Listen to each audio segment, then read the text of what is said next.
The twin sons of Varan had already fallen below the horizon when Cale Mercer finished his shift at the mining facility. He was 17 years old, tired to his bones and covered in the gray dust that got into everything on this colony world. His muscles ached from 12 hours of sorting ore, and all he wanted was to get home, eat whatever his mother had saved for him, and sleep. Most workers took the main road back to the habitat modules. It was longer but safer, with lights and patrol drones watching for the dangerous wildlife that roamed the ashfall ridges after dark. But Cale had walked the shortcut through the ridges 100 times. He knew every rock, every dip in the ground, every place where the volcanic vents released steam into the cold night air. The gas giant hung overhead like a massive eye, giving just enough light to see by. Cale walked quickly, his boots crunching on the black volcanic soil. He thought about nothing in particular. Tomorrow was another shift. The day after that, another. This was life on the edge of human space, on a world that barely supported the 3,000 colonists who called it home. He was halfway through the ridges when he heard the sound dot. It was like nothing he had ever heard before. It reminded him of glass breaking, but also of rain falling on metal, and underneath it all was something that made his heart hurt in his chest. It was the sound of crying. Not human crying, but crying all the same. Something was in pain, and something was afraid, and something was alone in the dark. Cale stopped walking. The smart thing to do was keep moving. The ridges were home to ash crawlers and spike rats and other things that could kill an unarmed colonist without much effort. Whatever was making that sound could be dangerous, but the crying continued. It rose and fell like waves on a shore, and Cale found that his feet were moving toward it without his permission. He found the creature in a shallow crater, half buried in ash and volcanic debris. At first, his mind could not understand what he was seeing. It was small, no bigger than the dog his family had owned back on Earth before they emigrated. It had scales that caught the light from the gas giant and threw it back in shades of deep blue and purple. It had wings, but they were torn and bent at wrong angles. It had eyes like stars that were slowly going out. Cale knew what it was. Every human in the galaxy knew what it was. A seraphine hatchling. A dragon. The seraphim were not like humanity. They were ancient when humans were still learning to use fire. They ruled 47 star systems, and their fleets were so powerful that even the other elder races treated them with respect and fear. They were beautiful and terrible, and in 10,000 years of recorded history, they had never once shown mercy to a species they considered lesser. Humanity had a treaty with the Seraphim Dominion. The treaty was simple. Stay out of our way, and we will not destroy you. Do not touch us. Do not speak to us unless spoken to. Do not interfere in our affairs. In exchange, humanity was allowed to exist. Cale knew all of this. Every child learned it in school. The first rule of surviving in the galaxy was simple. Never, ever give the Seraphine a reason to notice you. The hatchling looked up at him. Its eyes were filled with pain and something else. Something that looked like hope. Cale should have walked away. If he touched this creature, if anyone found out, it could mean the end of everything. Not just his life, but perhaps his entire colony. Perhaps his entire species. The Seraphine did not forgive. The Seraphim did not forget. The hatchling made that sound again. That terrible, beautiful sound of something small and scared and dying alone in the dark. Cale thought about his little sister, who was afraid of thunderstorms. He thought about how she would climb into his bed during the worst nights, shaking and crying, and how he would hold her until she fell asleep. He thought about his mother, who had given up everything to bring her children to this distant world, hoping for a better life. He thought about what kind of person he wanted to be. He knelt down beside the creature. Up close, he could see that it was badly hurt. There were burn marks on its scales, the kind that came from energy weapons. Someone had attacked this hatchling. Someone had hurt it and left it here to die. Its mother was nowhere to be seen, and Kale understood with a sick feeling that the mother was probably dead. The hatchling tried to move away from him, but it was too weak. It made a small, frightened sound. "Hey," Kale said softly. "Hey, it's okay. I'm not going to hurt you." He did not know if the creature could understand him. He did not know if his words meant anything at all. But he kept talking anyway, keeping his voice low and gentle, the way he talked to frightened animals back on Earth. "You're hurt pretty bad, huh? That must be scary, being alone out here in the dark. I bet you're cold, too." Slowly, carefully, he removed his jacket. It was not much, just a worn work jacket that had seen better days, but it was warm from his body heat. He held it out toward the hatchling. "I don't know how to help you," he admitted. "I don't know anything about your people or what you need, but I'm not going to leave you here alone. That's not right. Nobody should die alone in the dark." The hatchling watched him with those dying star eyes. Something passed between them in that moment, something that Kale could not name or understand. It felt like standing on the edge of a cliff and looking down into an endless drop. It felt like the moment before a thunderstorm breaks. It felt like the beginning of something enormous. Very slowly, the hatchling moved toward him. It pressed its head against his hand, and Kale felt a shock run through his entire body. It was not painful, but it was overwhelming. For just a moment, he saw things. Stars being born, planets forming from clouds of dust, dragons flying through the void between galaxies, ancient and endless and full of fire. Then the vision passed, and he was just a tired boy kneeling in volcanic ash, holding a dying creature in his arms. He wrapped a jacket around the hatchling and lifted it carefully. It weighed almost nothing, as if its bones were hollow. It made a soft sound and pressed closer to his chest, seeking warmth. "Okay," Kale said, his voice shaking just a little. "Okay, let's get you somewhere safe." He began walking toward home, carrying something that could end his world. Above him, the stars watched in silence.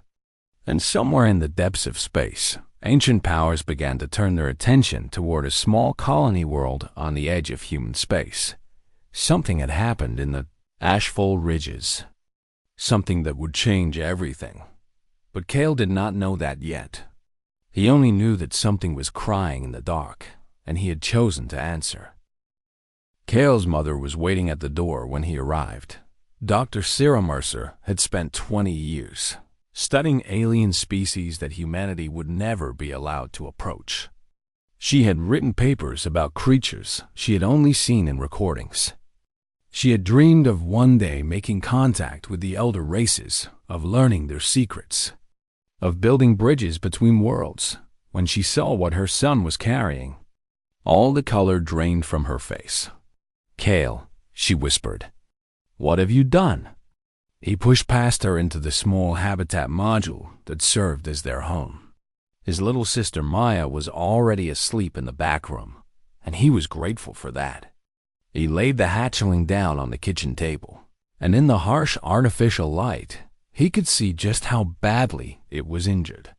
"Someone attacked it," Kale said. "I found it in the ridges. Its mother is dead, I think. I couldn't just leave it there." His mother stood very still for a long moment. Then she moved to the table and began examining the creature with the careful hands of a scientist. Her face was pale, but her voice was steady. "This is a seraphine hatchling. A young female, I think. The seraphine are very particular about their young. They bond with them through a process that we don't fully understand. Something chemical, something mental, something that goes deeper than either of those things." She looked up at her son. "An unbonded hatchling is considered dead by their people. They don't rescue them. They don't help them. They let them die." "That's horrible," Kale said. "That's how they've survived for 10,000 years. They're not like us, Kale. They don't think like us. They don't feel like us." His mother paused. "At least, that's what we've always believed." The hatchling stirred on the table. Its eyes opened, and it looked directly at Cale. Not at his mother. Not at the room around it. Only at him. "She knows you," his mother said softly. "She's already starting to recognize you. Is that bad?" His mother did not answer. She worked through the night, cleaning the hatchling's wounds, setting its broken wing as best she could, giving it water and the protein paste that was all they had to offer. Cale stayed by the creature's side the entire time. Whenever he tried to move away, it would make that crying sound again. And he would come back. By morning, something had changed. Cale woke up on the floor beside the table, and he knew immediately that something was different. He was hungry, but it was not his hunger. It was a deep, burning hunger that came from somewhere outside himself. He was tired, but it was not his tiredness. He was afraid, but the fear was not his own. He sat up and looked at the hatchling. It was looking back at him, and for just a moment, he saw himself through its eyes. He saw a tall, strange creature with soft skin and no scales, but warm and kind and safe. He saw himself as the hatchling saw him. "Mom," he called out. His voice was shaking. "Something's happening." His mother came running. She took one look at him, then at the hatchling, and she sat down heavily in a chair. "The bond," she said. "It's forming. The hatchling has chosen you. What does that mean? It means that she has connected herself to you. Her mind to your mind. Her heart to your heart. Among the Seraphine, this bond is the most sacred thing in existence. It cannot be broken. It cannot be undone. It is forever." Cale looked at the hatchling. She was watching him with those star-bright eyes, and he realized that he could feel her emotions as clearly as his own. She was still scared, still hurting, but underneath all of that was something new. Something warm. Something that felt like love. "I didn't ask for this," he said. "She didn't either," his mother replied. "But you saved her life. You showed her kindness when she was dying alone. The Seraphine bond with their young through blood and ritual, but you did something they never expected. You showed her compassion. And now she belongs to you, and you belong to her." The days that followed were strange and wonderful and terrifying. Cale learned that the bond was not just emotional. He could see through the hatchling's eyes if he concentrated. He could feel her heartbeat alongside his own. When she was happy, he felt warm. When she was scared, he felt cold. They were two creatures becoming something new, something that had never existed before. He named her Veth. He did not know why. The name simply appeared in his mind one morning, and when he said it out loud, the hatchling made a sound that might have been happiness. By the end of the first week, Colonial Authority officers arrived at their door. There were 4 of them, wearing the gray uniforms of the Colonial Administration. Their leader was a tall woman with cold eyes and a voice that did not leave room for argument. "We have received reports of a Seraphine creature on this property," she said. "You will surrender it immediately. This is not a request." Cale's mother stepped forward. "Under what authority?" "Under the authority of species survival," the woman interrupted. "The Seraphine Dominion has been informed. They are sending ships. If we return this creature before they arrive, there may be a chance to avoid conflict. If we do not, they will destroy this colony and everyone in it." Cale felt Veth's fear spike through the bond. She was hidden in the back room with Maya, but she knew what was happening. She knew that these people wanted to take her away. "She's bonded to my son," his mother said. "It's too late. The bond is already formed." The officer's face went pale. "That's not possible. Humans can't bond with Seraphine." And yet it happened. The officers exchanged looks. One of them reached for his weapon. And that was when Veth came out of the back room. She was still small, still injured, but she moved to stand in front of Kale. Her torn wings spread wide, shielding him with her body. Her eyes blazed with light that had not been there before. And when she opened her mouth, she did not make the crying sound that Kale had first heard in the ridge's dot. She spoke. "Mine," she said. The word was perfect. Clear and sharp and spoken in universal standard, the common language of human space. It was impossible. Seraphine hatchlings did not speak. They did not learn language until they were much older. And they certainly did not learn human languages. But Veth had spoken. And in that single word was a warning that even the officers understood. They backed away slowly. They left without taking Veth. That the damage was done. Word spread faster than light through the communication networks that connected human to space. A human had bonded with a seraphine. A creature of legend had spoken its first word in defense of a boy from a mining colony. And in the darkness between stars, the Seraphine Dominion heard the news. Ancient minds turned their attention toward a small world on the edge of human space. Ships began to move. Fleets that had not been assembled in 1,000 years received orders to mobilize. Kale held Veth close and felt her twin hearts beating against his chest. "I'm scared," he admitted. Veth pressed her head against his shoulder. Through the bond, he felt her answer. She was scared too, but she was not sorry. She had been dying alone in the dark, and he had come for her. Whatever happened next, she would face it at his side. They waited together for the heavens to fall.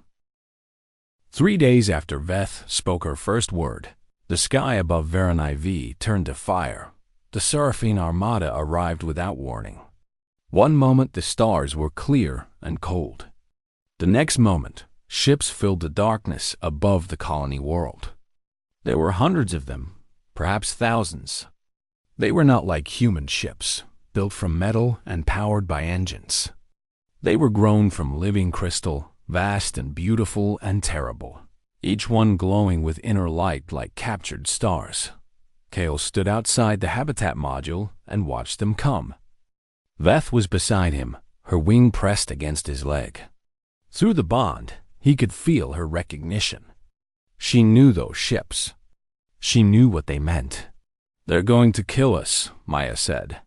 She was only 12 years old, too young to understand everything that was happening, but old enough to be afraid.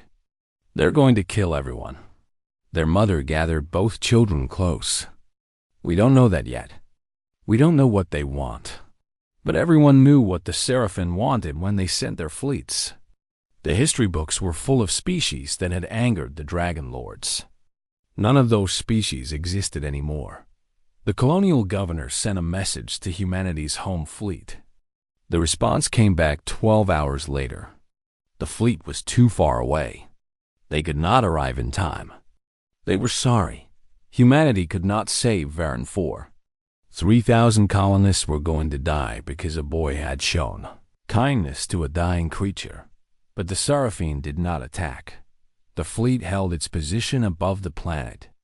The massive crystal ships hung in the sky like frozen lightning, their weapons charged but silent. For 2 days, nothing happened. The colonists waited. Some tried to flee. Others prayed to gods they had not thought about in years. Most simply held their families close and waited for the end. On the 3rd day, a single shuttle descended from the largest ship. It landed outside the Colonial Administration building, and from it emerged a creature that made Veth look like a small toy. The Seraphim that stepped onto the volcanic soil of Varan IV was ancient beyond human understanding.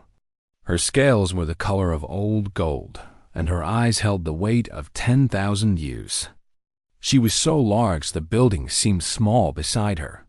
She was so beautiful that some colonists fell to their knees simply from looking at her.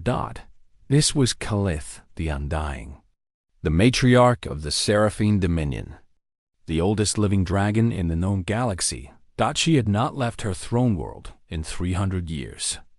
She had not spoken to a lesser species in 500. She was a legend, a myth, a force of nature wrapped in golden scales, and she had come for Kale. The colonial officers tried to stop him from going to meet her. His mother begged him to hide, to run, to do anything but walk toward the creature that could end his life with a thought. But Kale knew, through the bond with Veth, that running would not help. The matriarch had come for judgment. One way or another, this would end today. He walked across the open ground between the habitat modules and the place where the matriarch waited. Veth walked beside him, her small body pressed against his leg. She was trembling, but she did not turn back. The matriarch watched them approach. Her eyes were like suns, burning with ancient fire. When she spoke, her voice shook the ground. "Human child, you have done something that has not been done in 4,000 years. You have bonded with one of our young." Kale forced himself to meet her gaze. His knees wanted to shake. His voice wanted to disappear. But somewhere deep inside, he found the strength to stand straight and speak clearly. "I found her dying alone. Someone had killed her mother and left her there. I couldn't walk away. Our laws say that an unbonded hatchling is already dead. You should have let nature take its course." "With respect," Kale said, and his voice only shook a little, "that's a terrible law." The matriarch went very still. Behind her, the crystal ships hummed with barely contained power. The colonists watching from a distance held their breath. In that moment, Kale was certain that he had just killed everyone he loved. Then the matriarch did something unexpected. She lowered her massive head until her eye was level with Kale's face. This close, he could see the depth of her, the centuries of experience and memory that lived behind those golden eyes. "Tell me, human child, why did you help her? You knew what she was. You knew the risk. Why did you not walk away?" Kale thought about the question. He thought about all the reasons he could give. He thought about self-preservation, about politics, about the complicated relationship between humans and SERAPHYN. In the end, he told the truth. "Because where I come from, we don't leave scared children alone in the dark. It doesn't matter what they are or where they come from. If someone is hurting and you can help, you help. That's just what we do." The matriarch was silent for a long moment. Then she turned to look at Veth, who had not stopped trembling since the shuttle landed. "Little one, is what this human says true? Did he save you out of simple kindness?" Veth spoke. Her voice was stronger now than it had been days ago. "He wrapped me in his warmth when I was cold. He carried me when I could not walk. He stayed beside me when I was afraid. He asked nothing in return." The matriarch raised her head. She looked at the gathered colonists, at the ships hanging in the sky, at the small world that humanity had tried to build so far from home. "Our laws are ancient," she said. "They were written when the stars were young. They say that no lesser species may touch our children. They say that the punishment for such violation is the destruction of the offending world." Kale felt his heart stop. "But our laws also say something else. They say that a bond, once formed, is sacred above all things. They say that the one who bonds with a Seraphin child becomes Seraphin in spirit. They say that to harm a bonded pair is to wound heaven itself." The matriarch turned back to Kale. Her eyes were different now. Still ancient, still powerful, but holding something that might have been respect. "You did not know our laws, human child. You only knew that a child was suffering and needed help. For 10,000 years, we have believed that other species are too weak, too foolish, too small to understand what we are. And yet, when my daughter cried in the darkness, when her own people would have let her die, you were the one who answered." She raised her voice so that every colonist, every officer, every soul on the planet could hear. "By the old laws that have not been spoken in 4,000 years, I declare this human to be Seraphin in bond right. His life is sacred. His family is sacred. His world is under our protection. Any who harm him answers to the Dominion itself. The ships above began to change formation. Weapons powered down. The threat of destruction passed like a storm, moving on to other shores. The matriarch looked at Kale one last time. You have changed something today, human child. I do not know yet if that change will be for good or ill. But I know this much. You have reminded us of something we had forgotten. Something important. What's that? Kale asked. The ancient dragon smiled, and for just a moment, she did not look like a creature of terror and power. She looked like something older and gentler. That compassion is not weakness.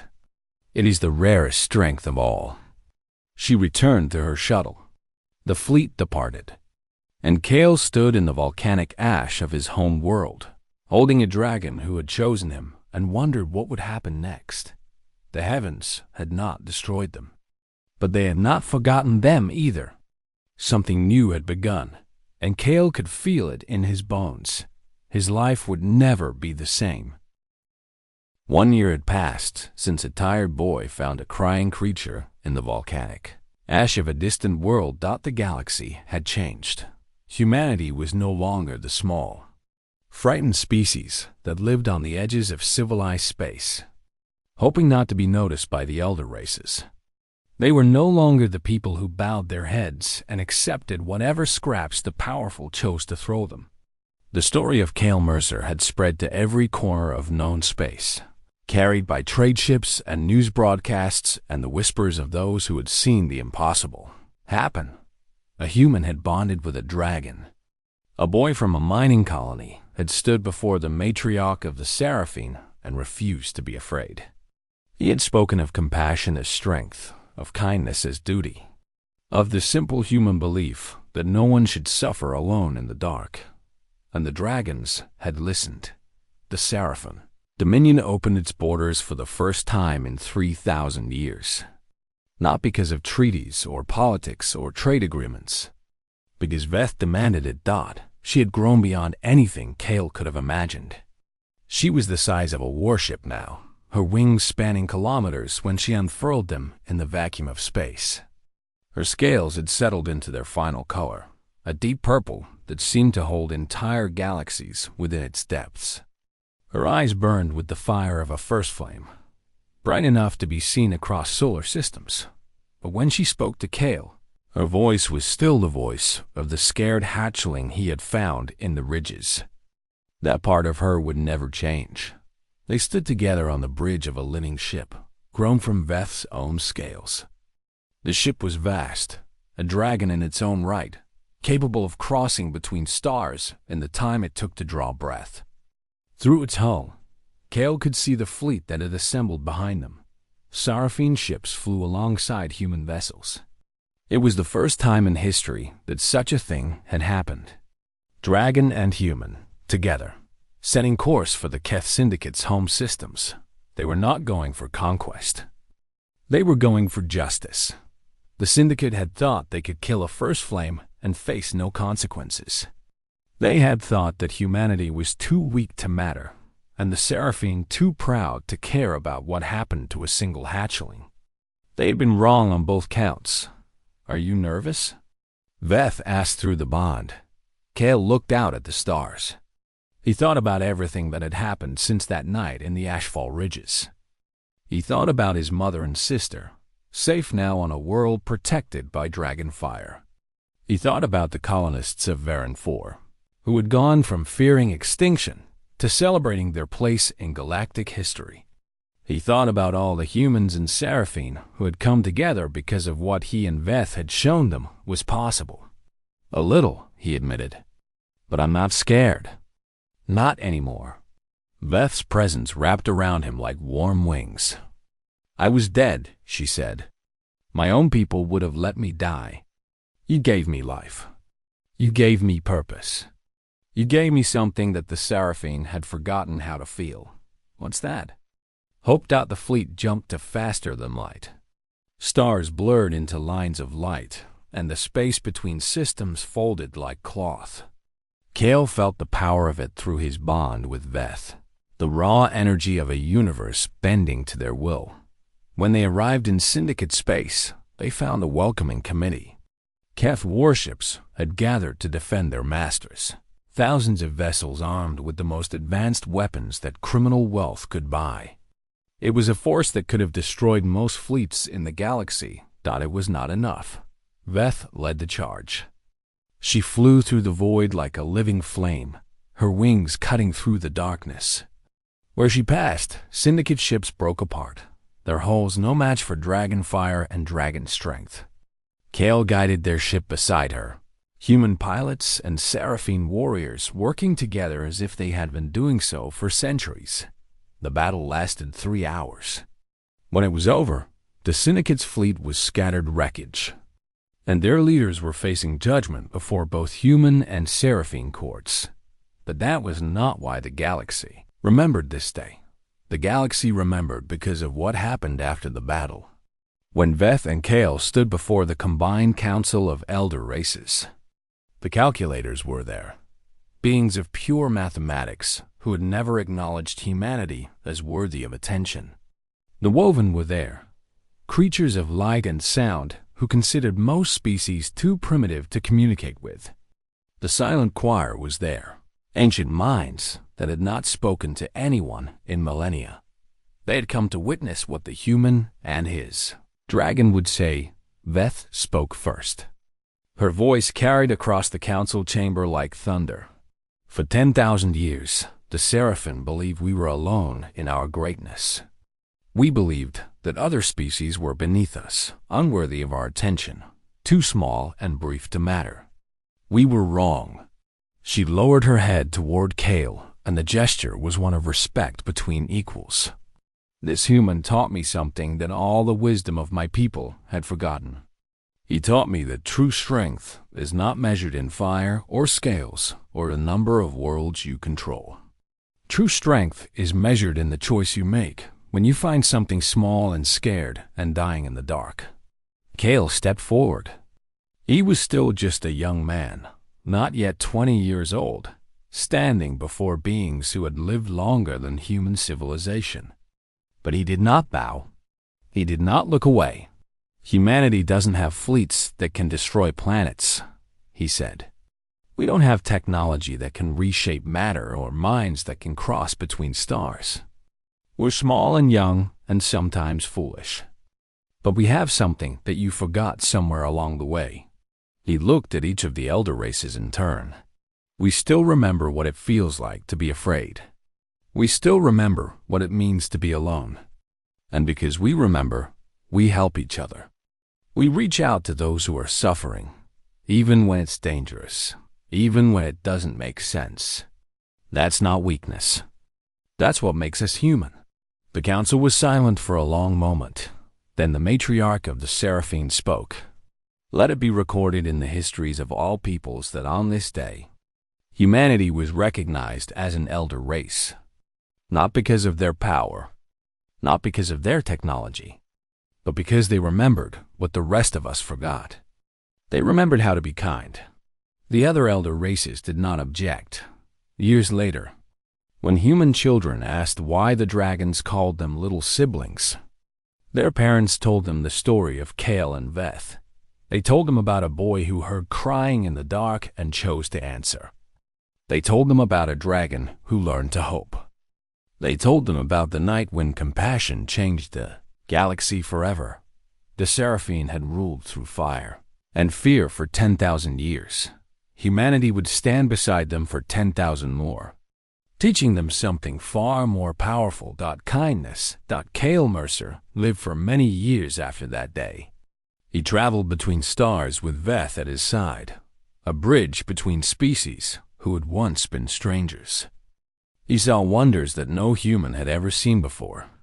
He faced dangers that would have broken lesser souls, but whenever anyone asked him about his greatest moment, he never talked about the battles or the councils or the treaties that reshaped civilization. He talked about a cold night in the ashfall ridges. When he heard something crying in the dark, he talked about the choice he made to answer. That was the moment that mattered. That was the moment when a tired boy from a mining colony decided what kind of person he wanted to be.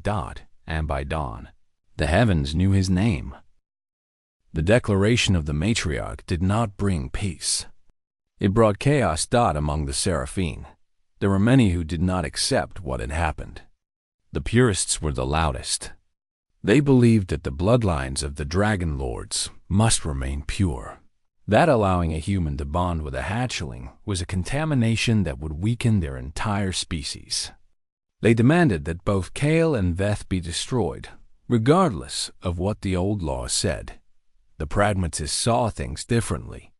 They believed that the bond between a human and a seraphim could be a bridge between species, a new beginning after 10,000 years of isolation. They wanted to study Kale, to understand what made humans different, to learn why a boy from a mining colony had done something that no seraphim would have done. And then there were the ancients, the oldest dragons who had lived since before human history began. They did not argue. They did not take sides. They simply watched and waited, as they had always done. 1 month after the matriarch's declaration, Kale was taken to Seraph Prime. The throne world of the Dominion was like nothing he had ever imagined. The planet was covered in mountains that reached so high they touched the edge of space. The dragons lived in temples built into these peaks, above clouds that glowed with liquid light. The air was thin and cold, but it smelled like lightning and fire and something ancient beyond words. Kale was the first human to walk these halls. He felt small and out of place, a creature of soft skin and short life surrounded by beings who had watched stars be born and die. But wherever he went, Veth was beside him, and through their bond, he found the strength to keep moving forward. The Seraphim wanted to teach him, not because he had asked, but because Veth demanded it. She was not an ordinary hatchling, they told him. She was something called a First Flame, a dragon born only once every 1,000 years, carrying within her the potential to reshape empires. The poachers who had killed her mother had known this. They had been trying to prevent her rise. They had failed, and now Veth was growing, fast, much faster than any hatchling should. Within weeks, her wings healed completely. Within months, she was the size of a shuttlecraft. Her scales deepened in color from blue to a purple, so dark it was almost black, shot through with veins of silver that glowed when she was angry or excited. Her voice grew stronger, her mind sharper, her presence more commanding. And as Veth grew, so did Kale. The bond was changing him. His senses became sharper than any human's. He could hear sounds that others could not, see colors that had no names in human language. His reflexes quickened until he could catch a thrown object before he consciously saw it move. Most strange of all, he began to perceive time differently. It no longer felt like a river flowing in one direction. It felt like a sea, vast and deep, where past and present and future were all connected. The Seraphim taught him their arts of war. They taught him because Veth would need a partner who could fight beside her. And they taught him because they were curious to see what a human could become when bonded to Dragonfire. 6 months after arriving on Seraph Prime, Kale could defeat Seraphim warriors who had been training for centuries. Not because he was stronger than them, not because he was faster, but because he fought differently than they expected. He fought like a human, with creativity and unpredictability, and a willingness to try things that should not work. The dragons had been fighting the same way for 10,000 years. Kale brought something new. The Festival of Ascending Light came in the 7th month. It was the holiest day in the Seraphim calendar, a celebration of the moment when the first dragons learned to fly beyond their birth world and touch the stars. On this day, weapons were forbidden in the temple grounds. Violence was unthinkable. The assassins came anyway. They struck at midnight, when the celebrations were at their peak. There were 12 of them, members of the Keth Syndicate, the same criminal organization that had ordered the death of Veth's mother. They wore armor that hid their life signs from Seraphim senses. They carried weapons that could pierce dragon scales. They killed 17 Seraphine guards before anyone understood what was happening. Cale felt Veth's rage through the bond like a wall of fire slamming into his mind. She was in the main temple hall when the attack began, surrounded by enemies who wanted her dead. She was large now, larger than any of the assassins. But she was not yet full-grown, and there were too many of them. He ran through corridors of ancient stone, through clouds of incense smoke, through crowds of Seraphine who were only beginning to understand that something was wrong. He ran until his lungs burned and his legs screamed for rest, and then he kept running. When he reached the main hall, Veth was fighting. Her wings swept through the air like blades, knocking assassins aside. Her claws tore through armor. Her breath, which she had not yet learned to use fully, came out as bursts of superheated air that melted anything they touched, but she was injured.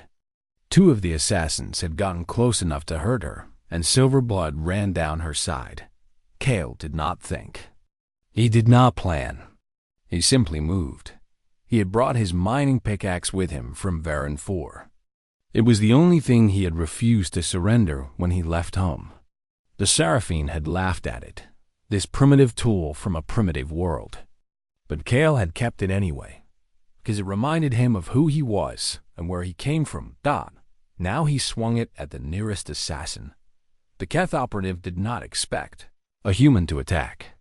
They were here to kill a dragon, not to fight some colony boy with a mining tool. That moment of surprise cost him his life. The pickaxe caught him in the neck, and he fell. Cale kept moving. He fought alongside Veth, watching her back as she watched his. The bond between them sang with shared purpose. They knew each other's movements before they happened. They covered each other's weaknesses. They fought as one creature in 2 bodies. The assassins had plasma weapons and neural disruptors in combat, enhancements worth more than entire planets. Cale had a pickaxe and a bond with a dragon who loved him. It was enough. By dawn, the assassins were dead. All 12 of them, scattered across the temple floor. Veth stood over the last one, her scales covered in silver and red blood, her eyes blazing with light. She sent a message. The Seraphine could communicate across vast distances through thought alone, and Veth was a first flame. Her mind could reach further than most dragons, twice her age. She sent her message directly into the minds of the Keth Syndicate leadership, 12 star systems away. They felt her presence like a fire burning through their thoughts. They heard her words as clearly as if she was standing beside them. "Touch what is mine again," she said. "Come for me, or come for my human. I will not wait for you to find me. I will come for you. And when I arrive, there will be no mercy. There will be no escape. There will only be fire." The message ended. The syndicate leaders, hardened criminals who had never feared anything in their lives, found that their hands were shaking. Cale stood beside Veth in the blood-stained temple hall. His body ached. His hands were cut and bruised. But he was alive, and Veth was alive, and they had won. "We make a good team," he said. Veth pressed her head against his shoulder, just as she had done when she was small enough to fit in his arms. "We always have," she replied. Outside, the sun rose over Seraph Prime. The light caught the mountain temples and made them glow like captured flames. A new day was beginning, and with it, a new chapter in the history of 2 species. The boy from the mining colony and the dragon. Who chose him had just shown the galaxy what they could do together. And the galaxy was watching.